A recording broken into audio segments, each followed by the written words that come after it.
I belong to Agra. I completed my graduation in BTech from RBS Engineering Technical Campus, Agra. And coming to my job responsibility, I have a 1.5 years experience in desktop as a desktop support engineer in a Acer BPO Private Limited.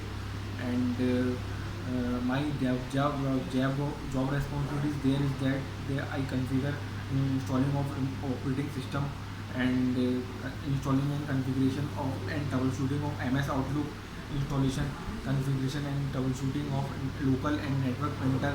I manage the 165 desktop laptop through a window domain environment. And I I also manage the antivirus software, that is quick build and antivirus software. I remotely taken the user through any admin team viewer or Microsoft team.